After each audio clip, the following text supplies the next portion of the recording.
All right. Well, it's 10:25. I know that break seemed fast, but we're going to get back into it because I want to get through as much of this as we can.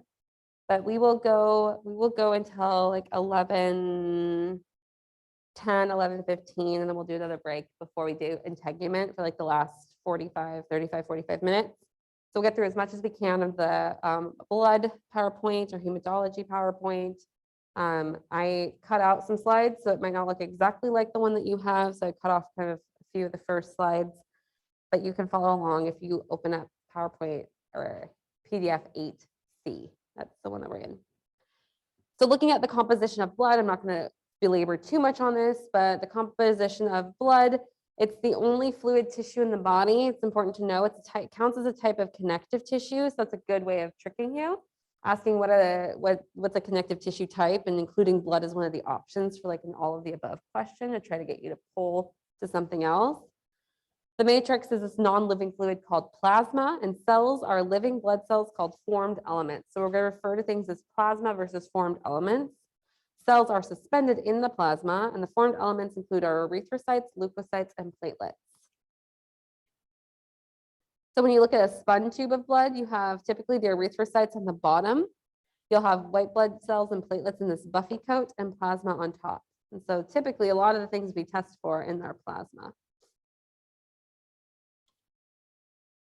Blood plasma itself is kind of this yellowish colored sticky fluid. It's mainly water, but it has lots of different solutes in there. It's where our nutrients, our gases, our hormones, waste, proteins, and inorganic ions live. That's why we tend to test stuff in the plasma when we're looking for things, doing blood tests clinically. Our plasma proteins are by far the most abundant solutes, and they remain in the blood. They're not taken up by cells, and these proteins are produced mainly by the liver. Albumin is our most common plasma protein, and it functions as a carrier mainly of other molecules or a buffer. It does also contribute to some pressure, but really think of albumin as a big carrier of other things. If you want to look into, if you're a table type person, this is our composition of plasma. We're going to go into some of the specific cell types here in a minute. But I want to talk about our formed elements, because that's really where a lot of our blood questions come from, is these formed elements of red blood cells and white blood cells.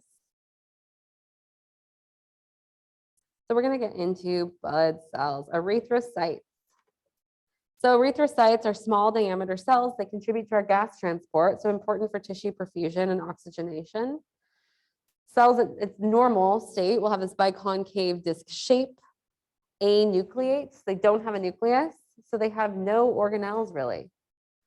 They're filled with hemoglobin for gas transport, which we recognize. And they're going to contain this plasma membrane called spectrin, as well as other proteins, but spectrin gives them a flexibility in their shape. So they can move through larger blood vessel systems and smaller capillary systems freely. Their structure and function complement themselves. So the biconcave shape allows for large surface areas for gas exchange. That's why they're biconcave. And they don't have any mitochondria because ATP production is anaerobic in red blood cells, which means they aren't consuming the oxygen they carry. So they're superb carrier molecules because they don't actually need the oxygen they transport. Pretty incredible. This is our side view if you're visual.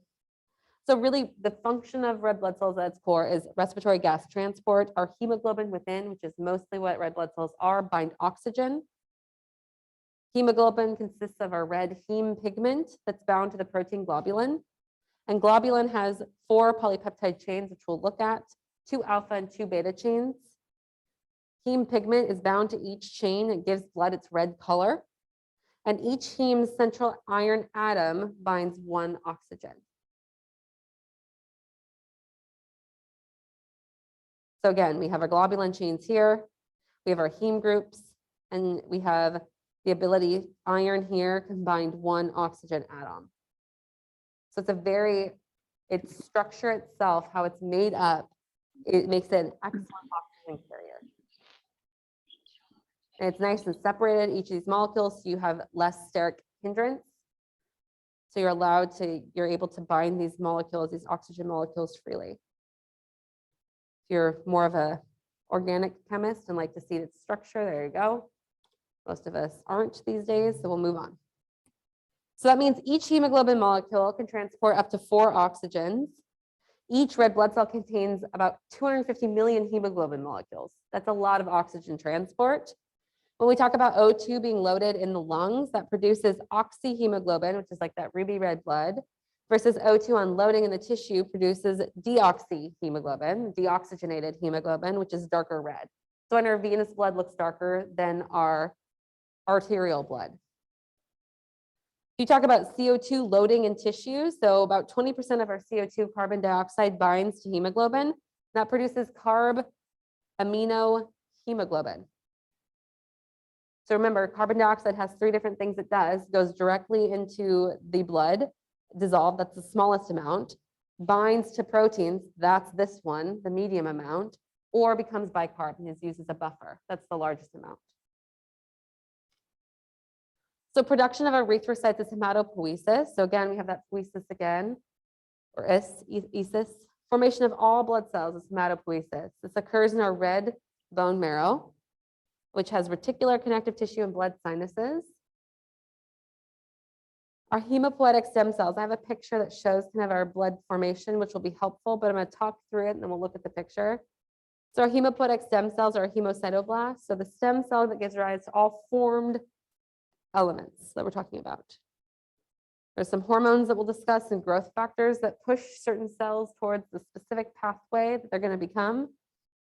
Once they are committed down that path, they can't change. They can't go back once they go forward. So what are some of these stages? 8 steps we're going to talk about. So erythropoiesis process of forming red blood cells takes about 15 days. There's several stages of transformation. The hemopoietic stem cell transforms into a myeloid stem cell. The myeloid stem cell becomes a poroerythroblast. Again, I'm going to show a picture. So if you're not a word person or auditory learner, there will be a visual picture too. Our proerythroblast then divides multiple times and becomes a basophilic erythroblast. Basophilic erythroblasts synthesize ribosomes, which say in blue. We then have polychromic erythroblasts, which synthesize large amounts of these red, huge hemoglobin. The cell now will have pink and blue areas, be speckled almost. We then have orthochromic erythroblasts that contain mainly hemoglobin. So they just look pink. They eject almost all their organelles at this point. The nucleus goes away, and then that's how they get that concave shape. We then have reticulocytes, which still have some small amount of ribosomes. And then we have a mature erythrocyte. In about 2 days, ribosomes degrade, and we get a mature RBC. That's how our reticulocyte count can indicate our rate of red blood cell formation. So we can see here, again, stem cell becomes a committed cell, which is the proerythroblast. And then we go into phase 1, 2, and 3. Ribosome synthesis by a basophilic erythroblast, hemoglobin accumulation through our polychromic and our orthochromic erythroblasts, ejection of our nucleus to become a reticulocyte, and then finally becoming a full adult erythrocyte. If you needed to focus on one or few areas on this list, I would focus on knowing your stem cell, knowing your committed cell, knowing your reticulocyte, and your erythrocyte. All of them important, those 4 the most. Okay? So what's some regulation and requirements of erythropoiesis? If you have too little red blood cells, you're going to have tissue hypoxia. Too many makes your blood too viscous, increases your blood viscosity. So this balance depends on both hormonal controls and dietary requirements. So we're going to talk first about hormonal control. We've mentioned this hormone before, EPO, or erythropoietin. It's a hormone that stimulates the formation of red blood cells. There's always a small amount of EPO in your blood to maintain this kind of basal rate, because we're always needing red blood cells, because we'll find they degrade over time. They only have a small lifespan. And it's specifically released by the kidneys, a little in the liver, but mainly kidneys in response to hypoxia. So while it's in the superficial tissue, it's in the blood at this basal rate, it's also secreted by kidneys directly in response to hypoxia, decreased oxygen. So at low O2 levels, oxygen-sensitive enzymes in kidney cells cannot degrade this hypoxia-inducible factor, HIF. HIF then accumulates, which triggers the synthesis of EPO. really a big point would be hypoxic state leads to EPO development and release from the kidney. That would be the kind of conversation I'd want you to think about. There's many causes of hypoxia. We can think of billions. So that's something that I don't really need you to worry about here. But one thing that we don't often think about is an insufficient hemoglobin per red blood cell. So things like microcytic anemias or iron deficiency. So it doesn't necessarily have to be less oxygen in getting into the body. It could be insufficient ability to take oxygen to tissues, so perfusion. And then if we have it in reverse, so too many erythrocytes or high oxygen levels in the blood could inhibit EPO production, because EPO is going to encourage erythrocytes to mature faster. Testosterone also increases EPO production, so you can get higher RBC counts in males. That's why if you are doing any trans medicine, if you do that in our clinic or move into that area and you're working with patients who are injecting testosterone or taking testosterone for gender affirming purposes, you measure red blood cell counts every several months when getting started on treatment to make sure that you're not inducing an increased RBC response. That's why we measure a CBC for those patients. Once we get on a stable hormone level, we don't have to measure those levels as often, but we start pretty regularly because we're trying to get a good balance of hormone to make sure we're not causing any adverse effects. So here, again, if you're a picture person, this will show us our stimulus of hypoxia. That's going to lead to kidney and liver release of erythropoietin EPO. Going to lead red bone marrow to be stimulated to increase erythropoiesis and give us more red blood cells to increase our oxygen level of blood. It needs several things for erythropoiesis to occur. We need amino acids, we need lipids, we need carbohydrates, we need energy sources. We need iron from the diet. 65% of iron is actually found in our hemoglobin. The rest is stored in liver, spleen, and bone marrow. So but we know free iron ions are toxic to the body. So they're typically bound and stored as ferritin and hemosiderin, but ferritin being the main storage form of iron. We've learned that. And it's transported via transferrin, which we've also learned. You'll also need B12 and folic acid for DNA synthesis and rapidly dividing cells. So all these nutrients are important. After about 100 to 120 days, so what is that, 4 months, you're going to have destruction of your erythrocytes. They're anucleates. They can't synthesize any of their own proteins. So once they become fragile, the hemoglobin starts to degrade and degenerate. Typically, the spleen is where they'll kind of get trapped, and macrophages in the spleen will engulf them and break them down. When RBCs are broken down, heme, iron, and globulin are separated apart. Iron will typically bind to ferritin, not ferritin, or hemosiderin, and be stored for reuse later. Heme is degraded to bilirubin, and the liver is going to secrete bilirubin and bile, where it's degraded to urobilinogen. Urobilinogen then goes away in your feces. And globulin is metabolized into its amino acid forms. So the body recycles everything. Body's so good. It really tries to not have waste. And if you're a picture person, this is your life cycle. You can go step by step if that helps you, but it shows all the different things that happen to your RBCs throughout their life, the journey. So a little bit of some talk about anemia. They love asking anemia questions because they're so good. They're so easy to ask. So many erythrocyte disorders are classified as anemias or polycythemias. So anemias, typically in general, the blood is having abnormally low oxygen carrying capacity. It's more of a sign of a problem. We know the symptoms, but there's 3 big groups: blood loss, not enough RBCs around, or too many RBCs being destroyed. So blood loss, that's easy, that makes sense. But what about not enough RBCs being produced? So we can see iron deficiency anemia. This can be caused by hemorrhage, or it could be due to low iron intake or impaired absorption. Our RBCs, we know they're called microcytic cells. They're microcytes. They're small, they're pale, and they can't synthesize hemoglobin because there's a lack of iron. You then have your pernicious anemia. This is an autoimmune condition. It's going to destroy stomach mucosa, and then It destroys the part of the stomach that produces intrinsic factor. We're therefore not able to absorb B12 effectively. B12 is needed, like we know, to help our red blood cells divide. Without B12, they enlarge but aren't able to divide. So we get large macrocytes. It's a macrocytic anemia.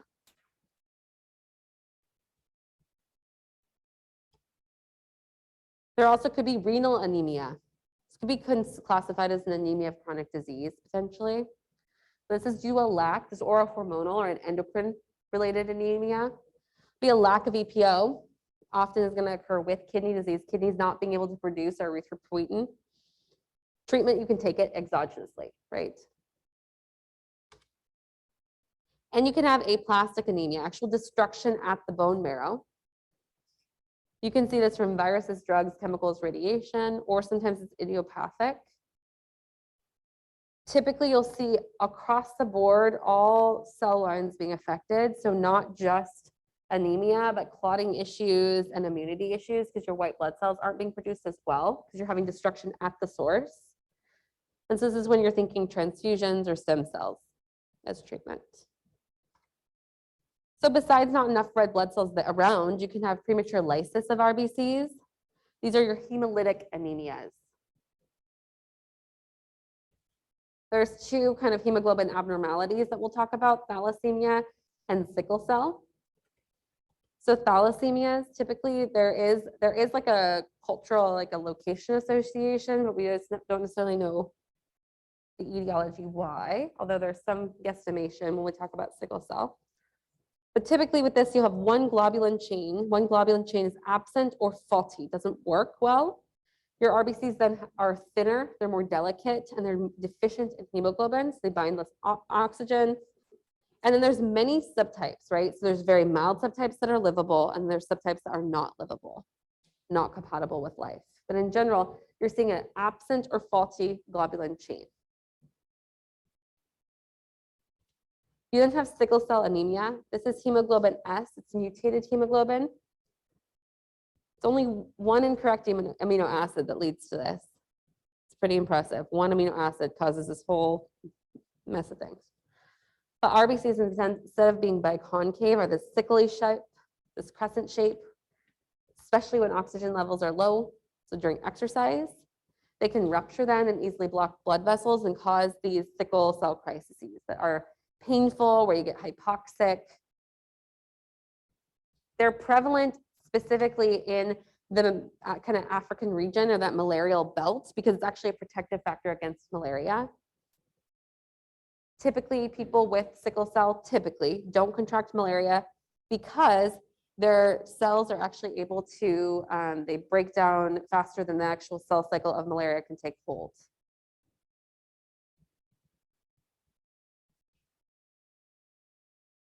So individuals with one copy only, 2 copies, you're going to probably have sickle cell anemia, full-blown. 1 copy of the mutation, you're less likely to develop full-blown sickle cell, and you're more likely to survive malaria. So it's actually thought to have arisen more in that region as a evolutionary trait to help us survive that condition. Pretty cool. Sucks for if you have both mutations, but cool if you don't. And we don't need to worry about treatment. But again, if you're visual, this shows you kind of the sickling of a cell.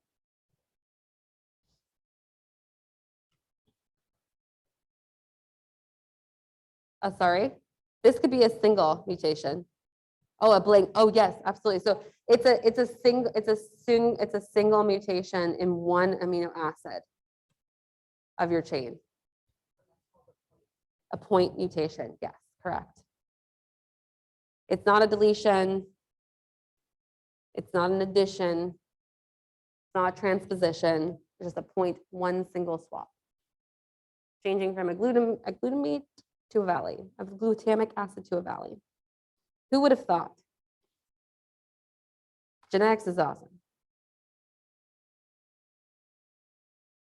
We do some CRISPR experiments at my undergrad class. We've played with some genes, which has been fun. Okay.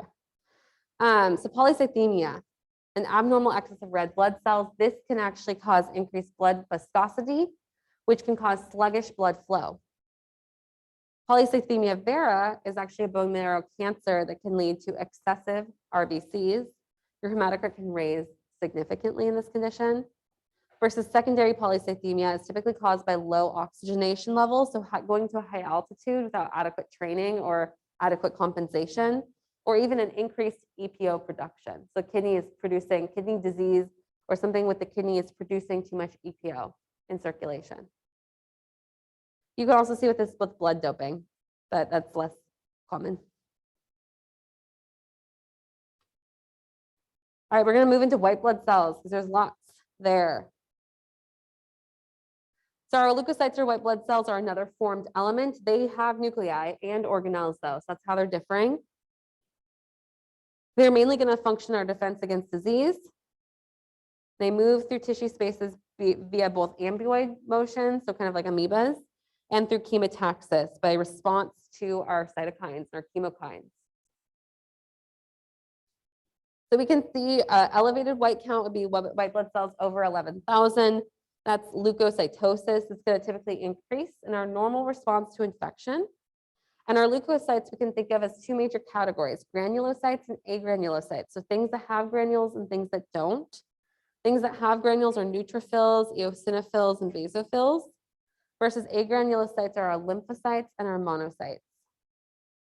So if you like mnemonics, never let monkeys eat bananas. It's your way to remember the decreasing abundance in blood. So typically neutrophils, lymphocytes, then monocytes, then eosinophils and basophils. That's their normal concentration in the blood. Never let monkeys eat bananas.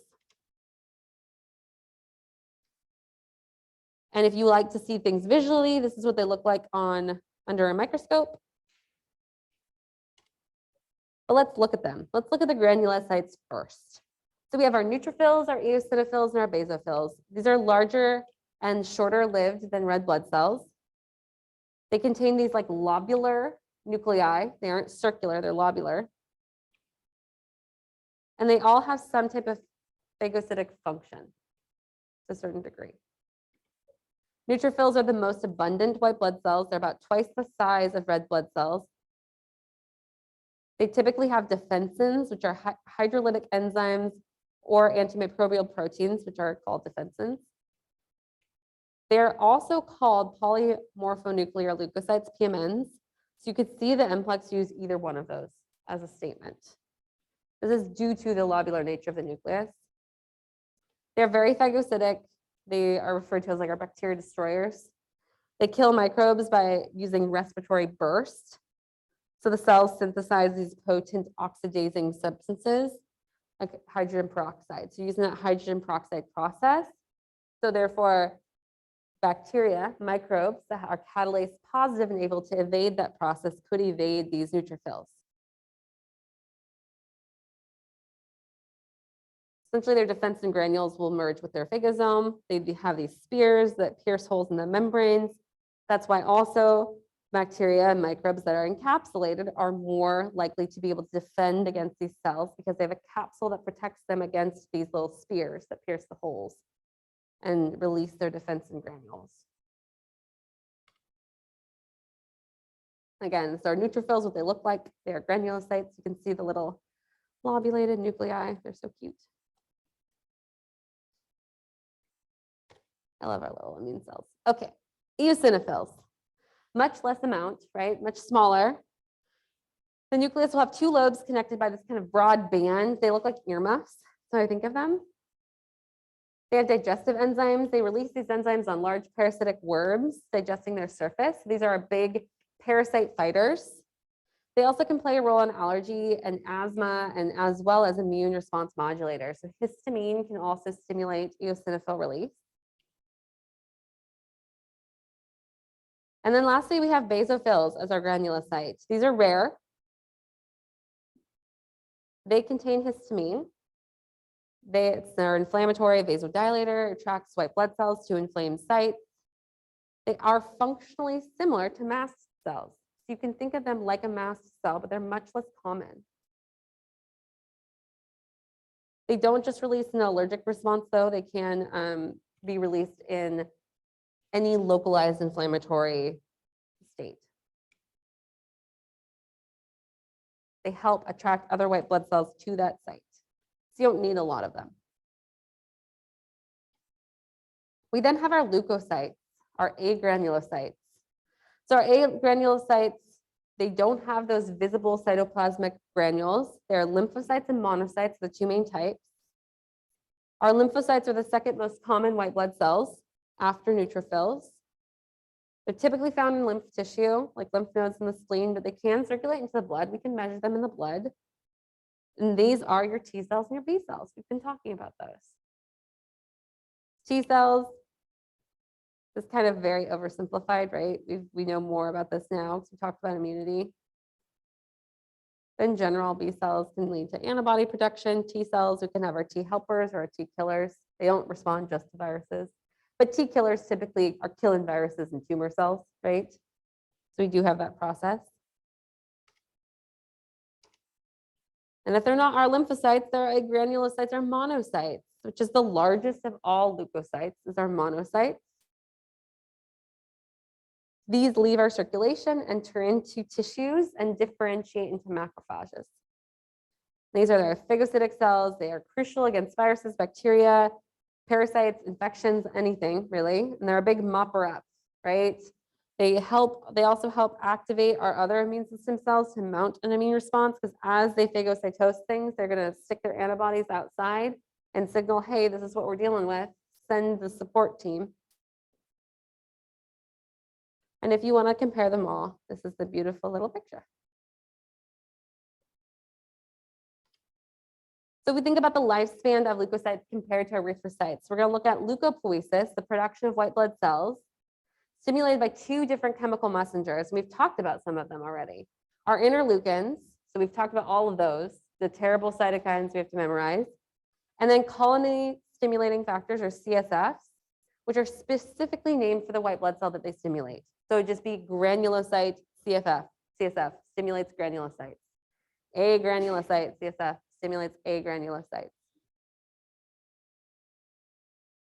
But all of our leukocytes originate from this central hemocytoblast stem cell that branches into two separate pathways. And I'm gonna talk through the words briefly, and then we'll see the picture that will help sink it in.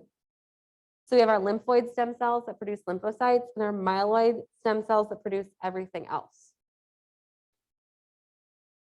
So for our granulocyte production, so our granulocytes being our neutrophils, our eosinophils, and our basophils, we're going to have myeloblasts arise from our myeloid line stem cells. They then become promyelocytes. They accumulate they accumulate lysosomes at this point. Then they become myelocytes, which get their granules at this point. They then become band cells. Their nuclei start forming that curvation, right, into lobules. And then they become a mature granulocyte, where their nuclei actually become segmented. Versus our agranulocytes, we separate monocytes and lymphocytes. So monocytes are also derived from the myeloid line. Monocyte will become a promonocyte, or a monoblast becomes a promonocyte, which becomes a monocyte.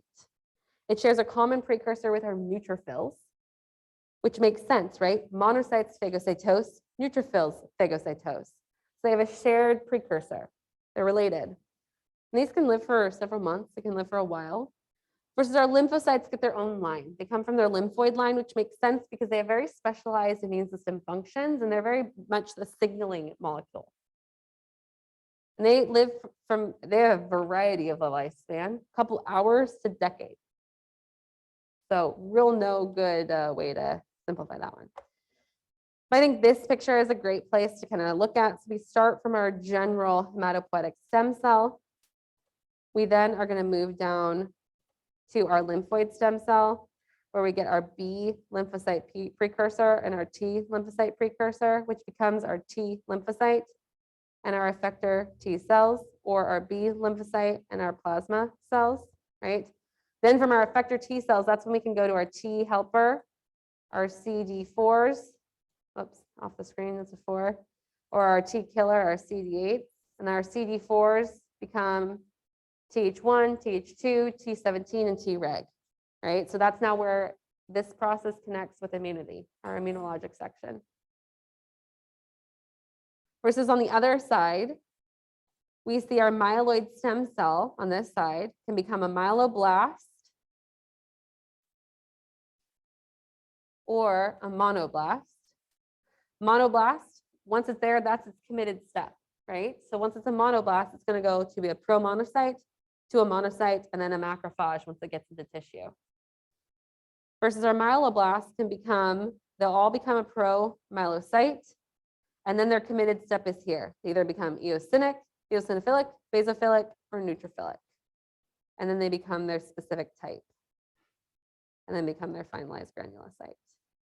So different steps of committing, right?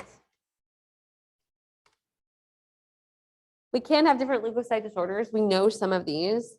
We can have overproduction of abnormal white blood cells, like an infectious mono or leukemias.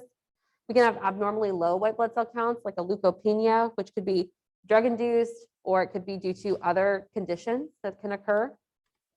But our leukemias, these are cancerous. They usually involve clones of a single abnormal cell. And they're named depending on what cell is involved. So myeloid leukemia involves myeloid descendants, myeloblast descendants, which we now know is a lot, right? Myeloid blast descendants are our neutrophils, our eosinophils, and our basophils. I want to make sure I wasn't going to lead you astray there. Versus our lymphocytic leukemias involve our lymphocytes.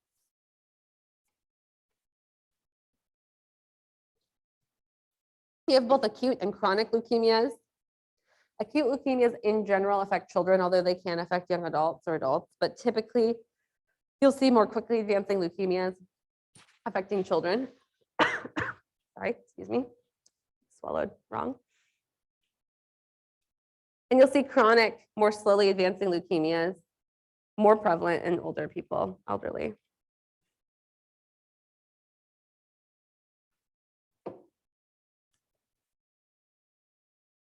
Without treatment, we know they're fatal. You'll see because you're having non-functional immune system cells or white blood cell function, the cancer cells, because they're going to be growing at a faster rate than your other cells, they crowd out your bone marrow, they crowd out your other cell lines. That's how you can start seeing other cellular effects, even from the different germline. Can lead to anemia and bleeding then, because it can affect your red blood cell production. And typically death is either from infection taking over or internal bleeding. Your infectious mono, your kissing disease, your Epstein-Barr virus etiology will result in high numbers of typical agranulocytes. So you'll often get large lymphocytes that are typically involve lymphocytes that are very large.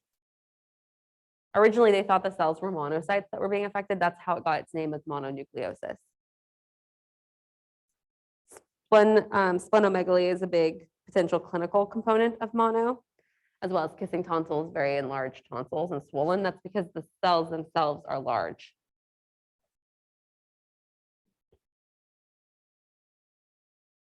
Perfect. Okay, we're gonna get to clotting. That was my goal. I was trying to rush us through so we get to the clotting cascade. Whew. All right, platelets. Platelets themselves, this is the third component of the blood, the different cell lines we talked about. We had erythrocytes, white blood cells, leukocytes, and now platelets. They contain many different chemicals that help involved with the clotting process, so serotonin, calcium, et cetera, and the platelets themselves will perform that temporary platelet plug that helps seal our breaks in blood vessels. The reason they're kept inactive is thanks to circulating nitric oxide and prostacyclin from our endothelial cells that line our blood vessels. So that's how, if those cells get destroyed or broken down, we can see less nitric oxide, less prostacyclin. Prostacyclin, again, inhibiting that clotting cascade. We learned that from our test. And they can start seeing platelet disorders if those aren't present. So the formation of platelets is regulated by thrombopoietin. They're formed in the myeloid line as well by a megakaryoblast, a stage 1 megakaryocyte. And you'll see in platelets, mitosis occurs, but no cytokinesis.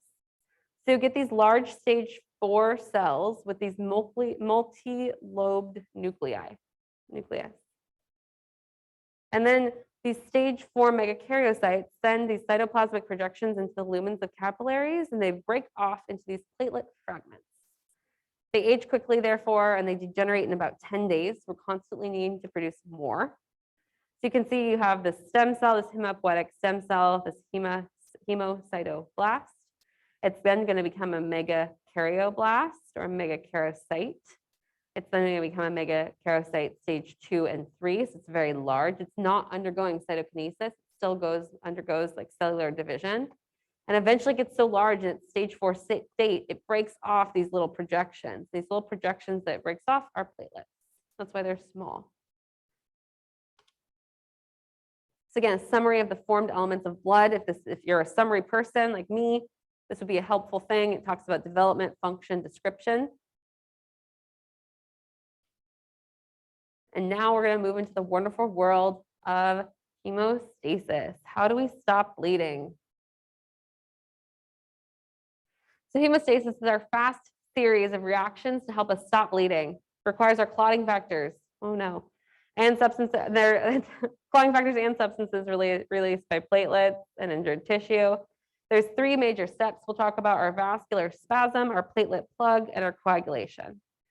So first, vascular spasm. The vessel that's injured responds with vasoconstriction. It's going to try to stop blood from going to the area as much as it can.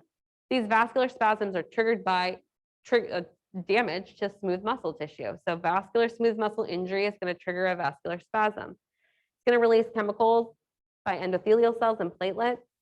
And you're going to have a pain reflex potentially, especially if it's something that is external, that there's a pain receptor to. Internally, you might not notice sometimes if you have an internal damage to a vessel. This vascular spasm component is more effective in small blood vessels because it's easier to vasoconstrict and stop blood flow to smaller blood vessels versus larger blood vessels. And its purpose, again, is to reduce blood flow until other mechanisms have kicked in. We then have our platelet plug. Platelets are going to try to stick to those collagen fibers that become exposed when a vessel's become damaged. They won't stick normally to an intact wall because collagen isn't exposed in an intact vessel. That's how they don't normally cause platelet plugs, as well as our prostacyclins and nitric oxide decrease that. Von Willebrand factor can help stabilize our platelet collagen adhesion. So the binding of platelet to collagen, von Willebrand factor is a key stabilizer to that. That's how we can have von Willebrand disease, right? Von Willebrand disease, we don't have von Willebrand factor effectively circulating. There's a couple different types and severities of that condition. We can have inadequate platelet collagen adhesion. You can see chronic bleeding and hemorrhage from just basic injury. I had a track athlete that had this disease. One day he hit himself in the head with a discus and I about had a panic attack. Thought his mom was gonna kill me, but he was fine. I was very stressed. Platelet plug formation. When activated, platelets swell, become spiky and sticky. Makes sense. They need to bind to stuff. And they're going to release chemical messengers, including ADP, that causes more platelets to stick and release their contents, and serotonin and thromboxane A2, which we've seen already, which is going to encourage vascular spasm and it's going to encourage platelet aggregation. This is why thromboxane A2 enhances clotting versus inhibits. It's a positive feedback cycle again. So this is one of our positive feedback examples. The more platelets that stick, the more stuff they release, which leads to more platelets stick and more stuff being released. These are fine on their own for small vessel tears, but anything larger will need more support, which is when we get to coagulation and blood clotting. The coagulation process, blood clotting process, reinforces our platelet plug with fibrin. This is better for larger vessel breaks. Blood kind of becomes gel-like, you could think about. And there's a series of different reactions, clotting factors that we'll use. Procoagulants, they're mainly plasma proteins. They're numbered 1 through 13 in order of discovery, and vitamin K is needed for 4 factors, which will be important to know. Coagulation occurs in 3 phases. We're going to walk through the phases and the factors needed. These are just the general steps we already talked about. So we have 2 pathways in coagulation, 2 prothrombin activator. It's either initiated by our intrinsic or extrinsic pathway, and it can include both that are activated. Each pathway is going towards our activation of factor 10. That's our goal. Factor 10 then complexes with calcium, platelet factor 3, and factor 5 to form prothrombin activator.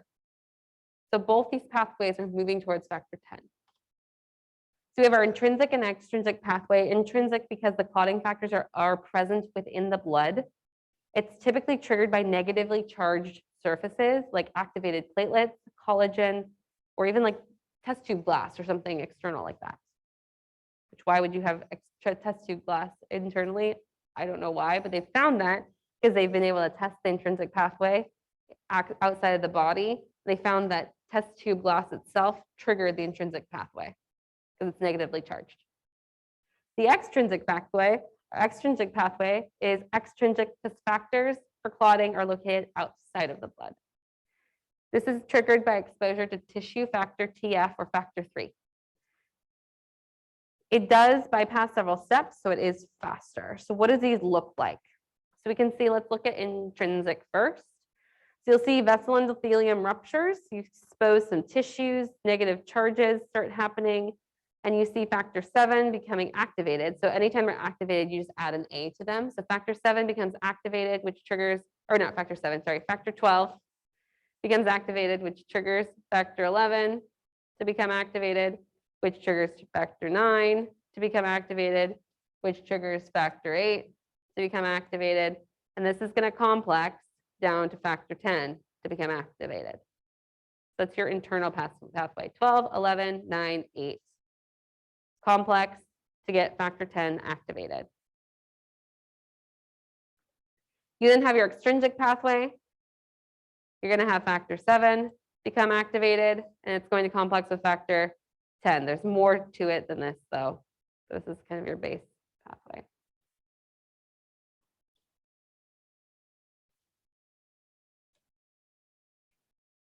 Your pathway to thrombin. Prothrombin activator is going to catalyze your transformation of prothrombin to thrombin.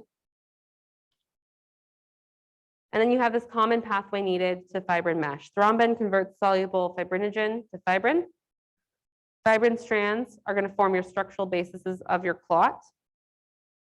Fibrin's then going to cause your plasma to become this gel trap. Thrombin activates factor 13, which is fibrin stabilizing factor, which cross-links things and strengthens and stabilizes the clot. If you need to see what I just said visually, this is the full meal deal.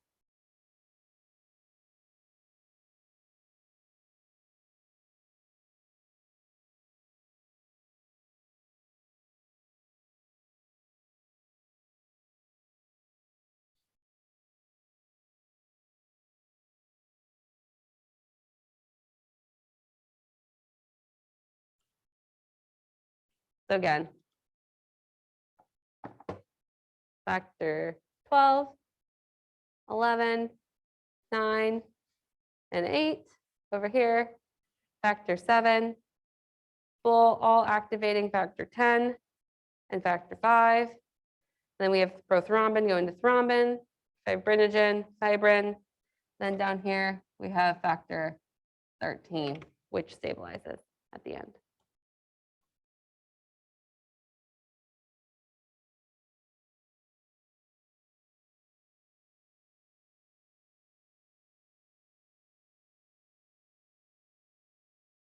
How are we doing? I know this is a lot, so I'm pausing.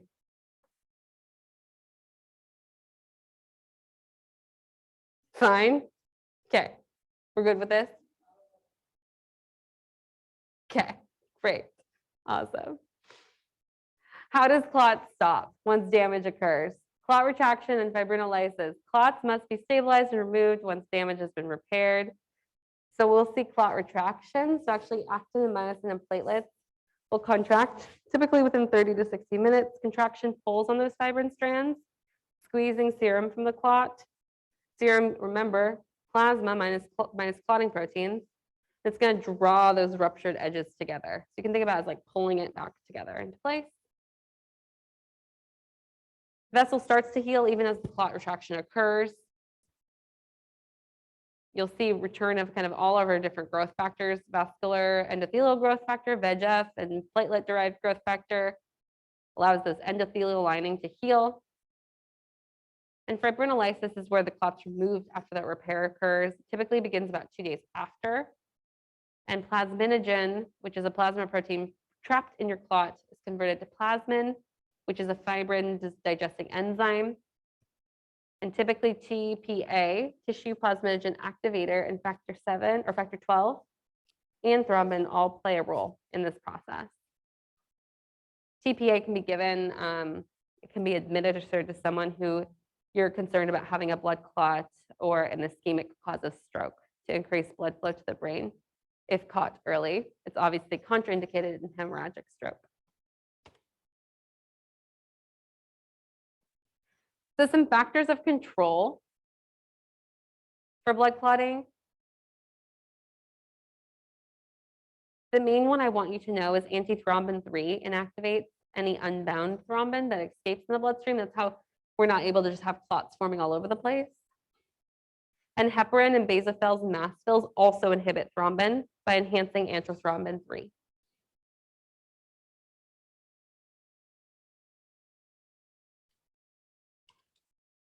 Antithrombin 3 is turning it off.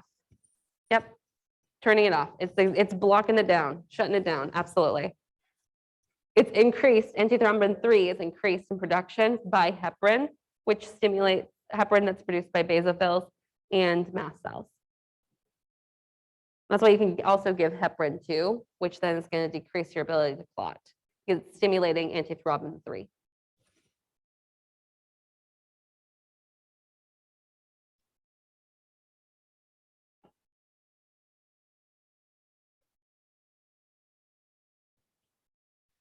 There are 2 major types of disorders of hemostasis. So thromboembolic disorders, so undesirable clot formations, and bleeding disorders and abnormalities that prevent normal clot formation. DIC, disseminated intravascular coagulation, involves both of those. So you could put them both together. So you have clots that shouldn't be formed, and then you have clots that prevent, or you have processes that prevent normal clot formation. So you have bad clots forming and normal clots not forming. So DIC is the worst of both worlds.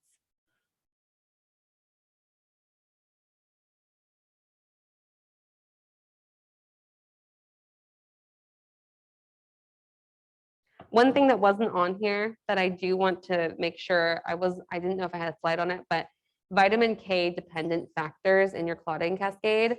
So 2, 7, 9, 10, and then proteins C and S. So 2, 7, 9, 10, and proteins C and S. So this is effective on both pathways, intrinsic, extrinsic, because 10 is also in both pathways. It's our factor we're going down to. So again, vitamin K dependent coagulation factors. So they need vitamin K to be able to do their job. 2, 7, 9, 10, proteins C and S. I just wanted to make sure that was in there somewhere. So some differentiation factors. We're going to get through these and then we're going to take our break and move on to our skin or integument at the end. So we have thrombi and emboli. So a thrombus is a clot that develops and persists in an unbroken blood vessel. Versus an embolus is a thrombus that's freely floating in the bloodstream. And an embolism is when that embolus obstructs a bloodstream of like some type of blood vessel.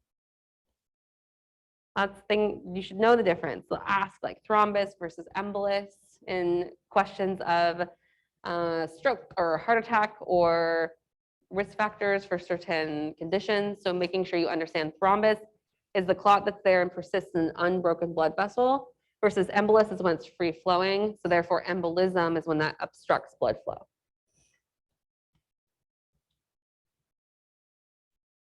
On the opposite end, you can have your thrombocytopenia. So this would be your deficiency in circulating platelets. You can have petechiae, which are these like hemorrhages where you push on them and they don't blanch. And typically you'll see this because of suppression or destruction of red bone marrow, but it can be due to other things. I had a patient that had idiopathic thrombocytopenic purpura present in our clinic at NUNM, and her platelet count was 1 when I measured it. And she was just fatigued. She said, I'm really tired. And I said, okay, let's do an exam. And then as she was laying there, I saw part of her legs and I saw these pink dots. And I was like, can I check to your legs? Whole petechia all the way down. Like, well, that's not good. Oh yeah. She went to the hospital, she got blood transfusion and some IgG antibodies and was fine. But that was a good first year of residency. Okay. You can also have things like hemophilias, which I wanted to talk about. So hemophilias, again, more bleeding disorders. A, B, and C. A is the most common type due to factor 8 deficiency. B, factor 9, and C, factor 11, the most mild. Prolonged bleeding, the most common symptoms. DIC, I mentioned already. You have widespread clotting and severe bleeding, so you have both.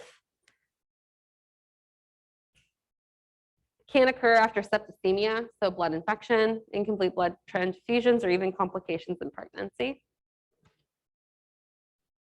And we're not going to talk about transfusion. I would say know your blood types, understand how those antibodies work and antigens work. There may be like a handful of questions on that. RH is how you get your plus or minus, positive or negative.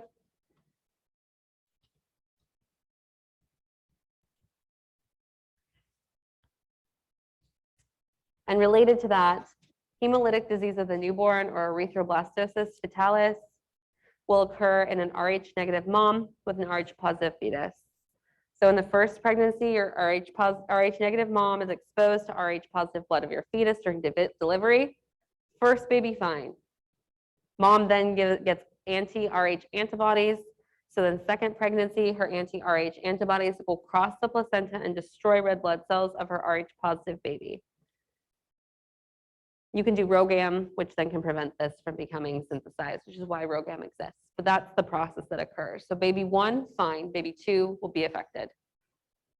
And this is an Rh negative mom with an Rh positive baby.